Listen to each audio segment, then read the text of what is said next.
क्या कोई माँ की बद्दुआ थी आपकी या कोई ऐसा हादसा हुआ ज़िंदगी में? क्या आपने इलेक्ट्रिकल इंजीनियरिंग करी और उसके बाद आप इस टूर की फ़ील्ड में आ गए फुल टाइम? आप तो सीधे-सीधे आप वायरिंग का काम करते थे। शुरू में तो मजदूर थे ना। मतलब शुरू शुरू में तो हमें कुछ पता ही नहीं था। अच्छा, मैं आपका क्लाइंट हूँ, रात के 3 बजे मेरे कमरे में छिपकली आ गई है होटल के, तो मैं आपको कॉल करूँगा, आप कैसे मसला हल करेंगे? हालांकि बिल्कुल वहां पे ही पान की रिमोट। दुकान है बीचों बीच पानी के। 6 महीने पहले एडवांस दे दो खाने का कि यार खाने वाला मुकर ना जाए, रेट ना बदल जाए। म्यूजिक क्यों? मतलब अगर हमने म्यूजिक सुनना है या हमने कॉन्सर्ट्स देखने हैं या हमें नाचना ही है खाली, वहां पे तो यार कराची में बहुत कॉन्सर्ट्स बहुत हो रहे हैं। कॉन्सर्ट्स होते हैं।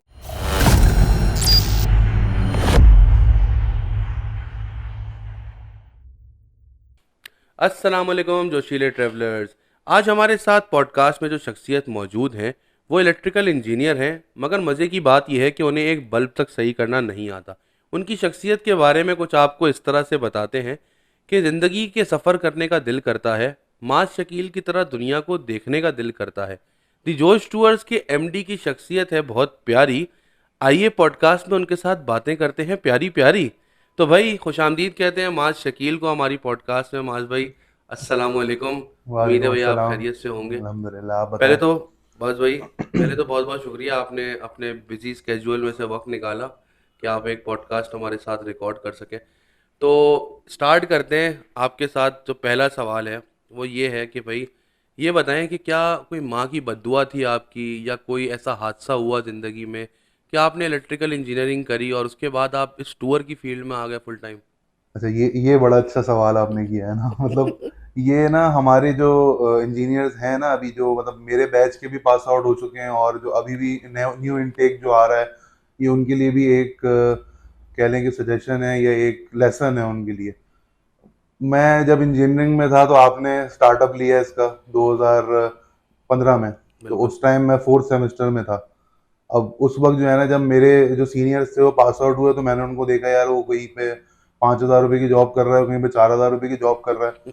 तो मैंने बोला यार, अम्बू अम्मी ने तो हमें इस तरीके से इतनी मेहनत से ₹1,00,000 की तो खाली सेमेस्टर फी है। मैं अगर सेमेस्टर फी ही बाहर निकालने के लिए बैठा, क्योंकि दिमाग तो बिजनेस वाले ही था ना, कॉस्ट लगी है, बिल्कुल। अब बाहर भी निकालनी है, प्रॉफिट भी करना है, और तो हम वो लोगों ने पढ़ा भी प्राइवेट। स्टूडेंट लोन के ऊपर था, हाँ, लोन एक था वो भी वो भी उतारना था। उतारना था, प्राइवेट यूनिवर्सिटी थी हमारी।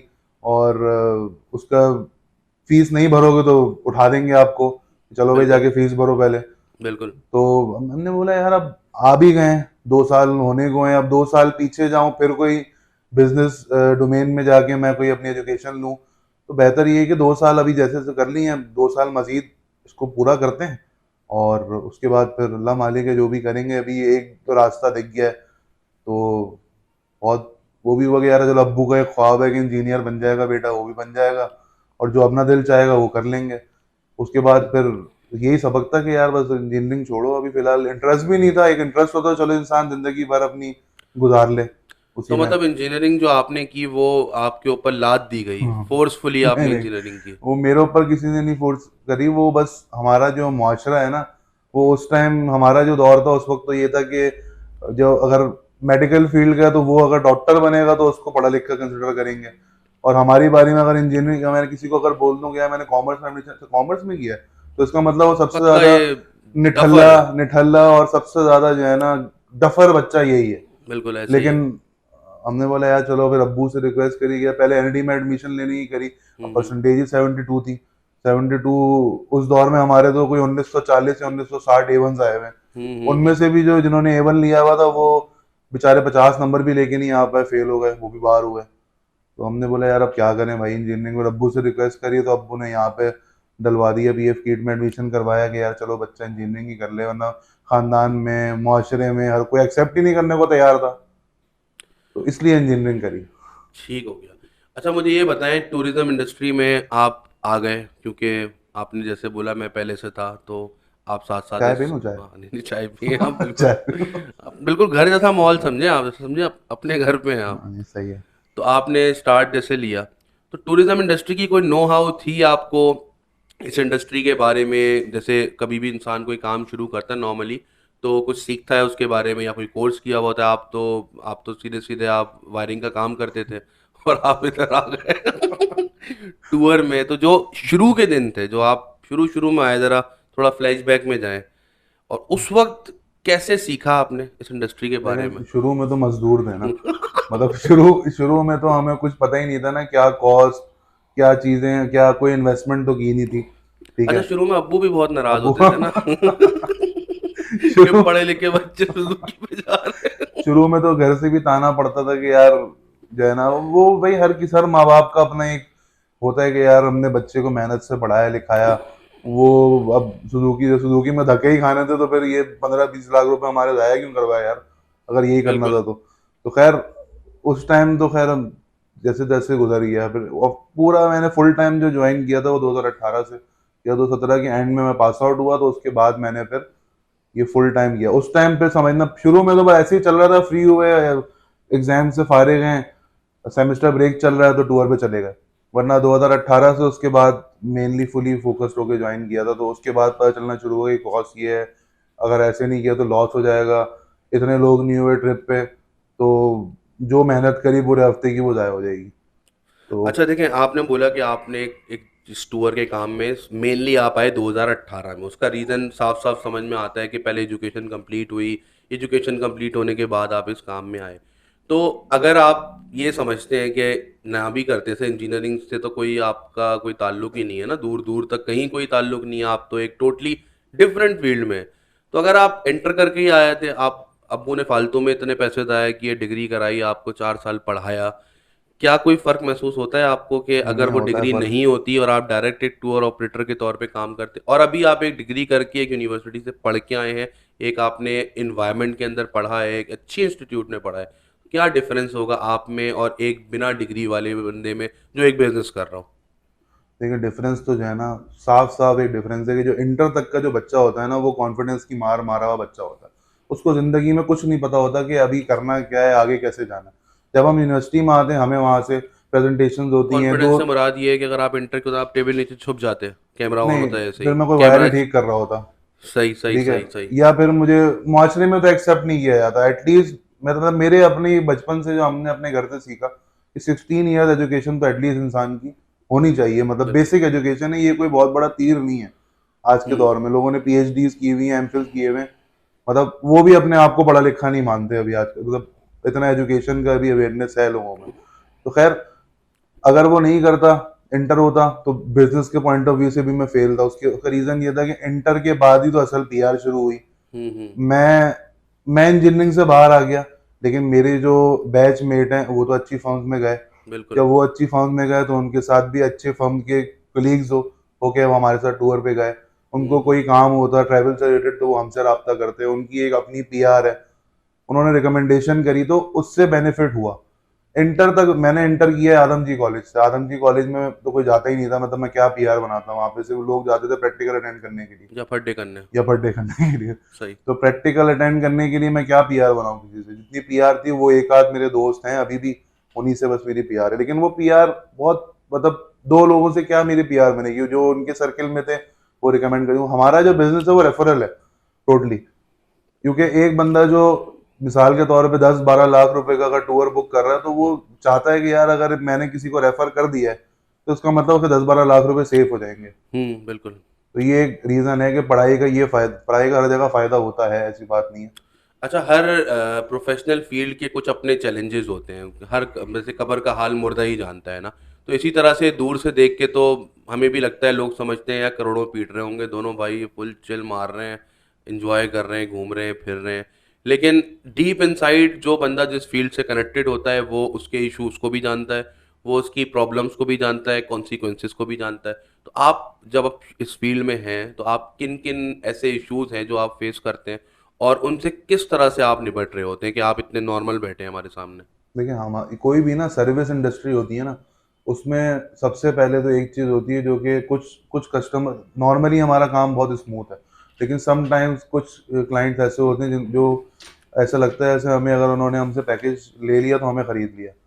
ठीक है, मतलब वो मेरा एक परसेप्शन है, वो ये कि अब हम अगर रात को 3 बजे भी अगर उनको कोई कंसर्न होगा, कोई क्यूरी होगी ना, तो इट मीन मैं वहां पे हाजिर हूँ, मतलब मैं उनका जवाब दूंगा रात को 3 बजे भी। ठीक है, बिल्कुल। जबकि 24/7 मतलब कोई अवेलेबल नहीं होता अच्छा, ये ट्वेंटी फोर तो सेवन बेसिक कर्टिसी की, आप ये कह लें बेसिक एथिक्स की मिसिंग है हाँ। हमारे माशरे में कि लोग 3 बजे भी कॉल कर 3 लेते हैं बजे और भी वो समझते कॉल हैं करेंगे कि, कि हम और उनको उसी तरह सर्विस देंगे जो वो दोपहर 3 बजे हाँ, एक्सपेक्ट कर रहे हैं। जो एक होता है ना कि अगर मिसाल है कॉल करी, नहीं पिक करी तो कोई बात नहीं, अगला बंदा अंडरस्टैंड कर गया कि यार रात के 3 बज रहे हैं। अमूमन लोग 3 बजे कराची में लोग जाग भी रहे होते हैं, चलो आपने कॉल करी, एक दफा कॉल नहीं उठाई तो इट मीन वो सो रहा होगा, तो वो दोबारा नहीं करते। ऐसे भी लोग हैं, वो समझ जाते हैं कि यार नहीं सो रहे होंगे, लेकिन ऐसे भी लोग हैं जो जो एम्बुलेंस जिनके के मैं सायरन सुबह, की तरह बजते जो चले जाते सुबह हैं। अगर मिसाल या तो मुझे उठना ही पड़ता है कि मैं 3-4 बार कॉल करने पे मैं उठ ही जाता हूँ कि यार कोई पता नहीं इमरजेंसी में कॉल कर आपके रहे हैं, साथ बच्चा भी उड़ जाता है, वो बच्चा भी भी उठ जाता है, वो साथ भी, ही। सब सब चीजें होती हैं उसकी, क्योंकि उनको ऐसा लगता है कि शायद हमारे तो पीछे फैमिली है ही नहीं, बिल्कुल हाँ, हम फारिग अकेले है हैं, हम बिल्कुल। फारे हैं बिल्कुल, हमारा तो बच्चा है, तो वो बच्चा भी अगर उनके प्रॉब्लम है तो मेरा बच्चा भी साथ ही उठेगा उनका बिल्कुल प्रॉब्लम हल बिल्कुल। करने के लिए। तो खैर और अच्छे लोग भी हैं जो वो समझते कैसे हैं सारी निपटते हैं चीजें, फिर, अब इन सब प्रॉब्लम्स के साथ जिंदगी कैसे गुजारते हैं आप? मसला हल करके देते हैं उनको उसी टाइम। जब तक वो मसला हल नहीं होता, उनको सुकून नहीं आता, तब तक हम सो नहीं सकते। अच्छा, मैं आपका क्लाइंट हूँ, रात के 3 बजे मेरे कमरे में छिपकली आ गई है होटल के, तो मैं आपको कॉल करूंगा, आप कैसे मसला हल करेंगे? यार रात के 3 बजे मैं होता है सबसे ना, पहले देखो वो ऐसा होता है। सबसे सबसे पहले तो ऐसा मैं क्लाइंट को ये बोलूंगा कि यार आप सबसे पहले तो रिसेप्शन पे जाके ये बात बोले कि भाई चुपकली अगर नहीं, वो क्यों है, जाएगा, वो तो वो, क्लाइंट है।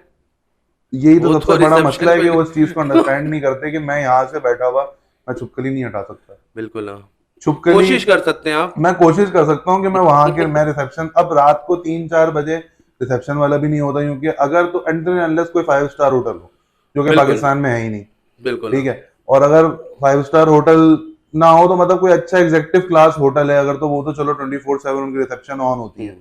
लेकिन अगर उन्होंने बुक करवाया है इकोनॉमिकल पैकेज जिसमें एक रूम बेचारे ने 4-5 हज़ार रुपए का दिया, तो मैं उससे अगर ये एक्सपेक्ट करूँ कि मेरी कॉल 24 घंटे उठाएगा, तो ये तो पॉसिबल नहीं है ना। तो वो उसको छुपकली इन दी एंड अगर वो अंडरस्टैंड करेगा तो खुद ही हटानी पड़ेगी, या फिर किसी को जाके खुद बुलाना पड़ेगा। अच्छा, जैसे चैलेंजेस की हमने बात की, इसी तरह से हर जॉब के अंदर ना कोई क्वालिटी भी होती है।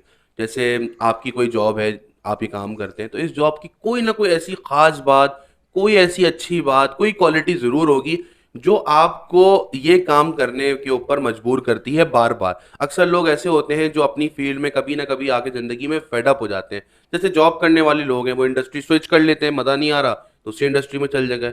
लेकिन आप क्योंकि एक बिजनेस कर रहे हैं, आप इस इंडस्ट्री से इतनी आसानी से बाहर नहीं जा सकते। तो ऐसी क्या चीज़ है जो आपको स्टिक रखती है इस काम पे और रोज़ाना एक नया हौसला देती है कि आप एक नए मिशन और विजन के साथ आएँ और इस काम को दोबारा कंटिन्यू करें? देखिए हर फील्ड में ना अपॉर्चुनिटीज होती हैं। अब वो विजन की बात है कि किसी को वो अपॉर्चुनिटी दिख रही है या नहीं दिख रही।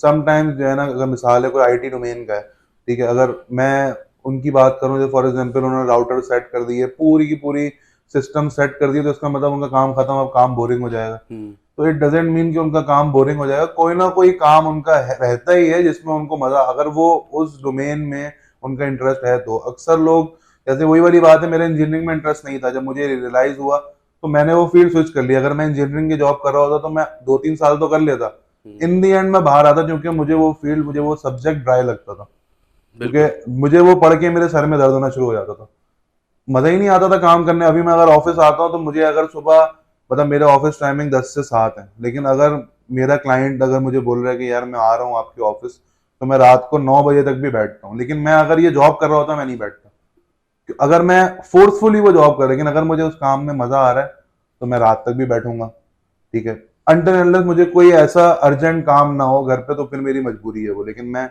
बैठूंगा क्योंकि मुझे इस काम में मजा आता है। अपॉर्चुनिटीज देखनी है। दूसरी बात ये कि इस काम में ना आपको, ये वो काम है जो आपको छोड़ नहीं सकता ना आप इसको छोड़ सकते हैं। उसका रीजन ये है कि जब ये कोविड आया, सब बंद हो गया, होप्स खत्म हो जाएगा, जब जहां पे उम्मीदें खत्म होती है ना, वहीं पे इसमें एक नई उम्मीद दिखती है, बिल्कुल, ऐसा ठीक ही है। है।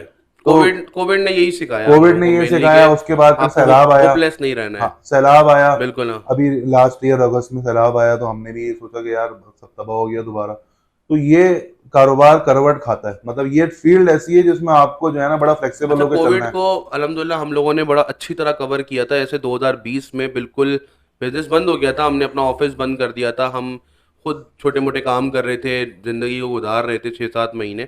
बट 2020 से 2021 तक का जो एक हमारा टाइम गुजरा, उसमें हमने शायद पूरी ज़िंदगी में इतना काम नहीं किया था 4-5 सालों में पिछले, जो हमने उस एक साल में किया था, हम्म, क्योंकि इंटरनेशनल बंद था। हाँ, मेरी और शादी भी उसी में हुई थी। शादी उसी में हुई आपकी, माशाल्लाह हर चीज़ हुई उसी उसी सीज़न के अंदर। और मुझे याद है कि उस जैसा टाइम पहले नहीं आया कि हम क्लाइंट्स को हम मना करते थे कि सर गाड़ी ही अवेलेबल नहीं है, रूम ही नहीं है, हम क्या करें। मतलब 2021 सीज़न में मुझे अच्छी तरह याद है कि हम एक एक दिन में हम अपनी 8-8 9-9 गाड़ियां हमारी एक साथ निकलती थी एक दिन में, जो कि इससे पहले कभी नहीं हुआ था। तो अगर हमने सरवाइव किया आपने, तो वो कहीं ना कहीं अल्लाह ताला की तरफ से एक कंपनसेशन भी आई कि हमने उस पूरे जो इतना बड़ा डेफिसिट आया वो उसको कवर हमने कर लिया कवर अप गया। कर लिया 2021 में। और बेहतर अंदाज में कि आगे आगे बढ़े। शायद अगर हम उस टाइम उस चीज़ को ख़त्म कर देते तो हम कहीं जॉब कर रहे होते, जॉब कर ज़िंदगी रहे गुजर होते। रही होती, जब तक सांस चल रही है हमारी भी ज़िंदगी गुजरती। लेकिन शायद जो आज हम कर रहे हैं उस तरह से नहीं कर पाते, क्योंकि हमने तो सोचा भी नहीं था उस वक्त कि हम इसको इस तरह से बढ़ाएंगे और टीम ग्रो करेंगे, इंटरनेशनल पे जाएंगे। तो ये सारी चीज़ें हमने वक्त के साथ साथ ऐड ऑन की। अच्छा, एक क्वेश्चन मेरा नहीं, आपसे। हाँ, एक इंटरनेशनल का विजन तो शुरू से था। ठीक है, बिल्कुल हमें बिल्कुल। लाइसेंस शुरू से इंटरनेशनल का अप्लाई करना हम्म, था। और बस वो हालात इजाज़त नहीं दे रहे थे कि जब कुछ सोचते तो कोई ना कोई ट्रेजेडी हो जाती। जब कुछ करने का कि अब this is the right time, तो हम उस टाइम कोई ना कोई बिल्कुल मसला होता बजट है, वो शॉर्ट हो जाता। बजट शॉर्ट हो जाता, या कोई ऐसा ऐसा काम आ जाता कि हम इस जगह पे इन्वेस्ट कर देते हैं। शायद बिल्कुल। यहाँ पे जो है ना, इस बार अगर ये वाला टूर आ रहा है तो उसमें इन्वेस्ट कर देते हैं, कुछ ना कुछ कर लेते हैं, शायद वहां से दोबारा कर लेंगे, वो हो ही नहीं पाता था फिर। तो हम्म। शायद उस वक्त नसीब में नहीं था। तो जब नसीब में था तो उस टाइम तो खुद ही रास्ते बनते चले गए और करवा लिया। अच्छा, आपने बहुत सारे टूर्स लीड किए हैं, बलूचिस्तान के भी, सिंध के भी, नॉर्दर्न पाकिस्तान के भी, ठीक है। तो हर फील्ड में होता है, जैसे कपड़ा बेचने वालों से ख़वातीन आके बड़े अजीब सवाल कर लेती हैं ऊट पटांग से। हर फील्ड में होता है ये। जैसे मैं अस्तोला आइलैंड एक दफ़ा एक ग्रुप लेके गया था, तो मेरे साथ कुछ लोग थे, मम्मी डैडी। तो वो मुझसे अस्तोला आइलैंड पे पूछते हैं कि यार यहाँ पे पान की दुकान है पीछे, कहीं मुझे सिगरेट लेनी है। तो उनको पता ही नहीं है कि वो एक हालांकि बिल्कुल वहां पे ही पान की रिमोट दुकान है, बीचों बीच पानी के एक गफूर भाई बेच रहे होते हैं वहां पे। वो चले गए थे, हालात खराब थे उनके। तो वहां पान की तो आप दुकान भी नहीं है। जवाब दे दिया करें तो, सिंपल। तो मतलब अब इन सवालों का नहीं है जवाब ना कोई। तो कोई ऐसे कोई फनी क्वेश्चंस, कोई ऐसी कोई सिचुएशन जो आपने फेस की हो अपनी जिंदगी में, इतने सारे टूर्स आपने किए हैं उसके अंदर। यार एक दफा की थी हमने, वो ये कि मैं डिपार्चर पे सब पॉइंट पे खड़ा हुआ था। तो वहां पे ना बस के ऊपर ना वाईफाई लिखा हुआ था। वो ऐसे ही हमारे यहाँ तो यहाँ पे वाईफाई का स्टिकर लगा लेते हैं। तो मेरे पास एक क्लाइंट आया जो था, यार माज भाई मैंने कहा, जी भाई। तो यार वाईफाई का पासवर्ड तो बताओ। तो मैंने उनकी शक्ल देखी, मैंने बोला मतलब भाई, मतलब मैं वाईफाई थोड़ी बेच रहा हूँ यहाँ पे खड़े हो गया। तो कह रहे कि यार बस पे वाईफाई लिखा हुआ है। अबे तो बस पे तो बड़ा ही जहाज भी तो लिखा मैंने हुआ बोला था। मैंने बोला यार बस पे तो जो है वो बड़ा ही तैयारा लिखा हुआ है। तो माँ मैंने की बोला दुआ जन्नत की हवा भी लिखा हुआ था। तो मैंने इसका मतलब ये थोड़ी कि अंदर बैठ के वो जन्नत की हवा का डायरेक्ट विंडो मिल जाएगी। तो मैंने बोला यार ये बस शौकीन है, ये वाईफाई और बहुत सारी चीजें ये लिख लेते हैं। और फ्री वाईफाई लिखा हुआ था उस पर। तो उन्होंने बोला यार आप वाईफाई तो दो। मैंने बोला यार भाई गलती हो गई, मैं बस वाले से बोलता हूँ स्टिकर ये तो फाड़ दे पहाड़ ये। थे। तो ये इस तरह बहुत सारे वाकयात हुए हैं। अगर मैं रूम में जाता हूँ तो अगर रूम में मिसाल है कि 4 बेड अगर लगे हुए हैं, हम्म ठीक है, तो अब वो 4 बेड वो कह रहे हैं कि यार हमें ना इस तरीके से सोने की आदत नहीं है। हम्म। मतलब अगर वो 4 बेड हॉरिजॉन्टली लगे हुए हैं, यार वो आप हमें ना इस तरह की इजाजत नहीं है। वो रूम स्ट्रक्चर ऐसा है, बिल्कुल। हमें इस तरह ना नींद नहीं आती। तो फिर आप आप ये दो लोरी सुनाते हैं। तो आप ये 2 बेड जो है ना वो इनसे बोले कि वो सामने की तरफ कर दें। सही। तो अब वो सामने की तरफ जगह करने को तो कर दें, लेकिन लेकिन जगह भी तो दीवार हो ना। तोड़नी पड़ेगी पहले। हाँ, वो बाजू वाला कमरा अंदर ले लेगा। और वो क्यों? वाला जो है ना, तो मैंने बोला कि यार ये मैं कैसे करूँ। चलो ठीक है, मैं खुद ही करवा देता हूँ, मसला नहीं है, लेकिन स्पेस तो हो। हम्म। तो यार अब हम क्या करें। अब वो पीक सीजन, उस टाइम एक रूम खाली नहीं है, मतलब लोग गाड़ियों में सो रहे हैं। ये जो जो खुद से चले जाते हैं बेचारे, वो वहां पे ख्वार हो रहे हैं फैमिलीज के साथ। वो मुझसे बोल रहे हैं कि यार एक रूम प्लीज करवा दो। मतलब जो जिस रूम की वर्क 5,000 है, उसकी वो 15,000 तक देने को राजी है, लेकिन उनको रूम नहीं मिल रहा उसमें। अच्छा, कुछ लोग ना, जैसे मिसाल है, आपने देखा होगा नीचे फल खरीदने के लिए कुछ लोग जाते हैं ना, तो पूरी मंडी में वो सेब सूंघते रहते हैं। सही है। और उनको लगता है कि पहले वाले के पास अगर 250 है ना, तो आखिरी वाले के पास कंफर्म 100 रुपये मिलेगा। और उन्हें मिल भी जाता है। लेकिन वो जब घर पहुंचते हैं ना, तो वो सड़ा हुआ सड़ा होता है हुआ सेब। होता है। सही है। तो कुछ ऐसा ही हमारी डोमेस्टिक और उम्र और ये इंटरनेशनल की फील्ड में भी होता है कि क्लाइंट हमारे पास आता है और बोलता है कि यार ये तो इतने का दे रहे हो, वो तो इतने का दे रहा है। इस चीज़ को कैसे टैकल करते हैं आप? क्या मतलब ऐसा आपके पास मैजिक है कि आप उनको कन्विंस करें कि भाई वो और इसमें फ़र्क है। अच्छा, इसमें तो ना मतलब दो तीन चीजें हैं, जैसे समटाइम ऐसा होता है कि इसमें ना धोखा हमारे करीबी बंदे ही देता है। हाँ, जो बिल्कुल। रेफरेंस के होते हैं ना, वो ये मतलब अननोन पर्सन इस बात को समझ जाते हैं, लेकिन रेफरेंस में जो हमारे लोग होते हैं ना, वो नहीं समझ पाते। हुँ। अब जैसे मैं एक दफा रास्ते में था, सैटरडे था, तो मैं रात को 8 बजे मेरे पास कॉल आई कि यार बस अर्जेंट ना हनीमून प्लान करना है एक बंदे का, मंडे को निकलना है। तो पहले तो मुझे समझ में नहीं आती कि वो कहाँ पे था भाई, कि उसकी बिज़ी शादी हो होगा ना गई, शादी के बाद। सब चीजें हो गई, अब अच्छा, उसको सब चीज़ों पे उसने पैसा भी सब खर्च किया पैसा होगा। खर्च कर लिया, लेकिन हनीमून उसने उसने प्लान नहीं किया। खाने में 8-9 डिशेज़ भी होंगी, हाँ, उसका हॉल भी 2 ढाई लाख रुपए का होगा, बेगम का ज़ेवर भी 2 ढाई लाख का होगा, बाहर जो है ढोल वाले भी नाचे होंगे और पटाखे भी फाड़े होंगे, सब हुआ होगा। हनीमून उसको आखिरी दिन पे याद आया आखिरी था। दिन में करना और सस्ता और टिकाऊ करना है। सबसे सस्ता और ठीक है, होटल उसको चाहिए लक्सस होंजा। लक्सस उनका। सीधी और बात है। उसका बजट जो है वो ₹1,00,000 लाख टोटल, रुपए और आना भी उसने बाय एयर बाय है। ईयर आना है ये उसने। याद रखिएगा। अब मैंने उस टाइम तो मैंने बोला यार कि मैं अभी अभी तो घर आ रहा हूँ यार, कि देखो मैंने बोला यार एक ही दिन मिलता है हमें छुट्टी का, भाई कुछ तो हमें भी थोड़ा सा टाइम दे दो। मतलब इतना मैं इतना मानता हूँ कि यार इतना भी काम नहीं करना कि इंसान की सही एक बात है। एक दिन की जिंदगी तो, अगर आप बिल्कुल ही बैचलर रह रहे हैं ना, फिर तो हुँ। समझ में आता है। लेकिन अगर आप अपनी फैमिली के साथ रह रहे हैं, तो यार माँ बाप है, बीवी है, बच्चा है, सब चीजें हैं आपके आप साथ ना। उन्हीं के लिए कमा रहे हैं ना, जब आप हाँ, उन्हीं जब को आप वक़्त मैं नहीं उन्हीं दे के सकते अपनी रहता तो फिर मैं मुझे कमाना ही नहीं है और इतना। अगर सारा आपने ही कमा लिया तो बाकी लोग छटक बाकी गिरा लोग, देते हैं हाँ, अपना। तो सबका इंसान अपना मेरे रिस्क है। मेरा अपना मानना है कि मैंने ये बोला भाई मैं जितना कमा सकता हूँ ना, कमा वो लिया कमा अच्छा। लिया, इतना नसीब में था मेरे। बिल्कुल। मैं मुझे हर चीज मेरे नसीब की है, वो मुझे मिल जाएगी। तो खैर उसने बोला यार बस ठीक है भाई, ये तो तुम्हारी बातें हैं ना, पैकेज भेज दो। तो मैंने अच्छा भाई। अब मैंने उस टाइम जो है ना, जो पैकेज। जो मैंने उस टाइम अरसलान को मैंने बोला कि यार अरसलान जो हमारे ऑपरेशंस के होता है, अब मुझे ज़बानी रेट उस टाइम याद नहीं, कि उनके होटल सही। भी ऐसे तो चाहिए थे उनको। कलाम में मारिया रिजॉर्ट चाहिए उनको, और वो मारिया रिजॉर्ट की एक नाइट का जो रूम रेंट है वो ₹15,000। ठीक है। और उस उन टाइम पे यही चल रहा था उस टाइम सीज़न पे में। ये चल रहा था, सीजन नहीं ये, हाँ उसी टाइम की बात है, सीज़न सैलाब था। के फौरन बाद। हुँ। सीजन तो उनका बेसिकली विंटर का आता है ना, बिल्कुल। तो ये नवंबर दिसंबर की बात है मेरे ख्याल में। तो मैंने अच्छा भाई चलो ठीक है, पूरा पूरा पैकेज बनाया मैंने, सब चीजें करी। देन एंड देयर, मतलब संडे के दिन एक लड़का जो हमारा है बेचारा, उसकी भी शादी हुई हुई, उसने मेरी खातिर जो है वो रेट वेट जो है ना अपडेटेड चेक किए, सब चीजें करी और भेज दिया भाई। अब उसके बाद गायब, रिप्लाई ना है। मैंने कहा भाई आपको तो कल जाना सन्नाटा था, भाई, ये तो रिस्पॉन्स ही नहीं दे रिप्लाई रहा। नहीं आ रहा, रिप्लाई नहीं आ रहा। तो अब मुझे पता चला कि यार ये क्या सीन है। अच्छा, वो कंफर्म आपके रेफरेंस सही होगा ना, है ना? नहीं, रेफरेंस में जो था ना, उस बेचारे की तो गलती ही नहीं थी ना हुँ। कोई, नहीं, जो रेफरेंस में था। नहीं, जिनकी आप बात कर रहे हैं, असल में रिप्लाई वो नहीं कर वो रहा। वो बेचारा भी तो जो है ना, जिसके जो रिश्तेदार होते हैं, अक्सर हम भी अगर बिल्कुल, लोग रिश्तेदार अगर बोलते हैं हमें बाद में लोग खुद रेफरेंस का ख्याल नहीं ख्याल करते, नहीं मतलब करते। कि कोई किसी के रेफरेंस से आ रहा है, तो हाँ, जैसे हम उस रेफरेंस की कदर करते हुए उसको टाइमली रिस्पॉन्ड कर रहे हैं, उसको हर तरह से फैसिलिटेट कर रहे हैं, तो जो रेफरेंस से आया है उसकी भी ये जिम्मेदारी है कि एटलीस्ट वो रिस्पॉन्ड करे, हम्म। चाहे वो बुक करे या तो ना वो करे। उसको रिस्पॉन्ड नहीं कर रहे थे, तो हम्म। उसने बोला यार मुझे रिप्लाई आए तो मैं आपको जवाब दूं ना। खैर हम्म। मैंने भी ये बोला कि यार इसका क्या कसूर है इसमें। तो खैर अगले दिन उसका रिप्लाई आया, उसने बोला यार कि ना मैंने क्या बोलूं मैं अब तुम्हें, मतलब उसने 1 लाख का उसको रेट मिला है विद सेम होटल, जिसमें 3 रातें जो है वो, या दो दो रातें मारिया रिजॉर्ट, मतलब 30,000 तो यही बनते हैं। अभी तो ना हम्म। गाड़ी बुक हुई है, ना उसमें फ्यूल डला है, ना बाकी होटल बुक हुए हैं, ना ब्रेकफास्ट ऐड हुआ है। ठीक है, तो उनको 1 लाख में वो मिल रहा था। मैंने अरे यार मैंने सोचा कि मैं तुमसे 1,75,000 तुमने दिए, तुम 75,000 तो तुम कम नहीं करोगे, और हम्म। ना तुम्हारा प्रॉफिट होगा 75,000, दो लोगों में 75,000 का कमाने लग गए तो बेचेंगे कैसे मार्केट में, बाइंग पावर इतनी कहाँ से लाएंगे लोगों की। फिर हमारी प्राडो भी तो होगी बाहर, दो दो। वो तो वो कहाँ है?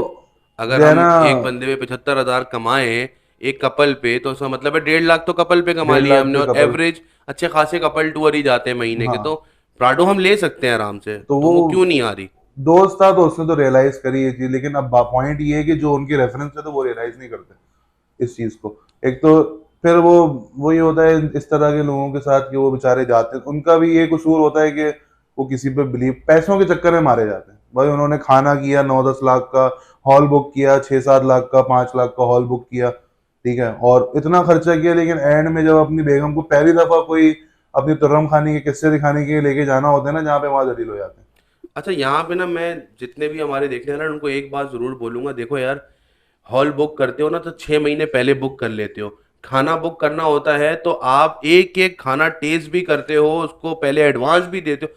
6 महीने पहले एडवांस दे देते हो खाने का कि यार खाने वाला मुकर ना जाए, रेट ना बदल जाए। हॉल को पहले एडवांस दे देते हो कि हॉल की डेट ना मिस हो जाए। लेकिन सबसे एंड में और सबसे लीस्ट प्रायोरिटी पे अपना हनीमून टूर आप रखते हो। तो आप एवरेज शादी के ऊपर कोई 6-7 लाख रुपए उस काम पे खर्च कर देते हो जो एक दफा खा के डिकार लेके आपका गेस्ट चला जाएगा और याद भी नहीं रखेगा। लेकिन जो आपकी अपनी जिंदगी का एक्सपीरियंस है, जिसकी बुनियाद पे आपकी पूरी की पूरी मैरिड लाइफ खड़ी होनी है, उसके ऊपर आप जरा से पैसे खर्च करते हुए 100 बार सोचते हो।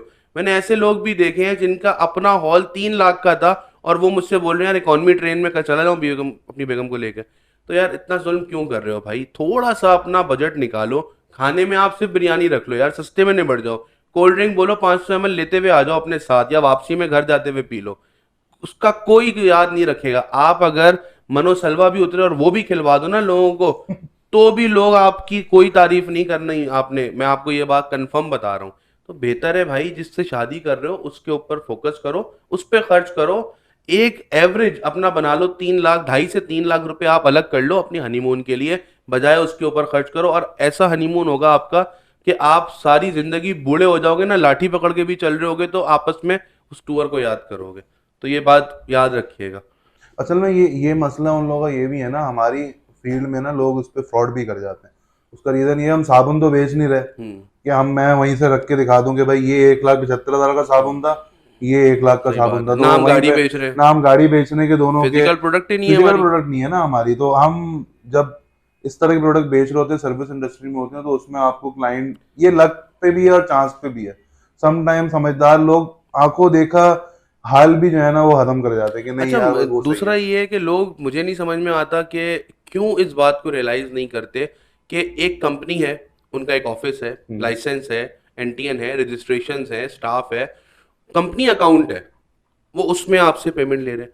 ऑन द अदर हैंड एक बंदा है, मैं हूं और मेरे साथ भी मैं ही हूं, हम्म। सही है, और वो आपके साथ किसी किसी जगह मीटिंग भी नहीं कर रहा, वो साथ सिर्फ जॉब भी फोन कर पे रहा है। बात कर रहा है। सुनो ना, वो सिर्फ फोन पे बात कर रहा है, बस उसने आपको 20-25 हजार रुपए कम दे दिए। साथ जॉब भी कर रहा है ना, हाँ, जॉब साथ टाइम पे वो आपकी कॉल भी नहीं ऑब्वियसली उठा वो पा रहा, कॉल भी नहीं उठाएगा उसके बॉस आपकी, देख रहे हैं उसको। वो आपका काम उस तरह से कर ही नहीं सकता। आप उससे बुक करा और उसको पर्सनल अकाउंट में आप पैसे दे रहे हो, तो यार आप कैसे उससे एक सर्विस एक्सपेक्ट कर सकते हो?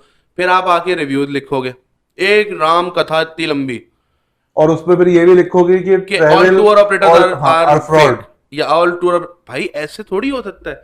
मतलब कि आपने अपनी सिलेक्शन ही गलत की, सड़े हुए सेब खरीदे पहले, उसके बाद आप बोल रहे हो कि लाल सेब भी खराब है। नहीं भाई, ऐसा नहीं है।